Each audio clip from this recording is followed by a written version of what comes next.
Middle ઈસ્ટમાં ચાલી રહેલા યુદ્ધની અસર હવે સુરત સુધી પહોંચી હોવાના સંકેતો જોવા મળી રહ્યા છે। પેટ્રોલ અને ડીઝલની સપ્લાયને લઈને શહેરના પેટ્રોલ પંપ સંચાલકોમાં ચિંતા વ્યાપી ગઈ છે। ત્યારે એસોસિએશન દ્વારા કલેક્ટરને મળીને રજૂઆત કરી હતી। સુરત સહિત દક્ષિણ ગુજરાતના પેટ્રોલ પંપ એસોસિએશન દ્વારા આ મુદ્દે સત્તાવાર રજૂઆત કરાઈ છે અને સંચાલકોએ સુરત જિલ્લા કલેક્ટરને આવેદનપત્ર આપી પોતાની સમસ્યા રજૂ કરી હતી। એસોસિએશન દ્વારા જણાવવામાં આવ્યું હતું કે કંપનીઓ પાસે પૂરતો સ્ટોક હોવા છતાં પૂરતી સપ્લાય આપવામાં આવી રહી નથી। અગાઉ રોજના 3 ટાંકા પેટ્રોલ ડીઝલ આવતા હતા, જ્યારે હાલ માત્ર 1 જ ટાંકો મોકલવામાં આવી રહ્યો છે।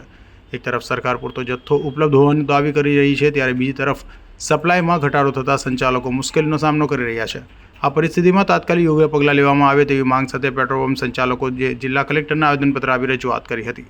નામ Kirit Nayak, Surat city and district petrol pump dealer association ખજાનચી।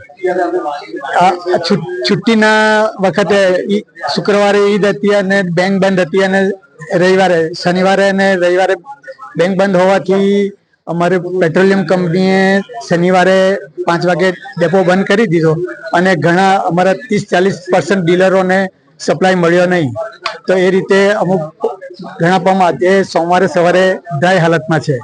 તો અમે રજૂઆત કરવા આવ્યા છીએ કે કંપનીઓને જાણ કરે કે ભાઈ આ છુટ્ટીના સમયમાં 2-3 કલાક વધારે ચલાવવું પડે તો કંઈ વાંધો નહીં, પણ પૂરેપૂરો લોડ જેટલો ઓર્ડર એડવાન્સ પેમેન્ટથી જેણે કર્યો છે એ લોકોને પૂરો લોડ મળી રહે એ રીતની વ્યવસ્થા કરે એવી રજૂઆત કરવા માટે કલેક્ટર સાહેબ પાસે આવ્યા છે।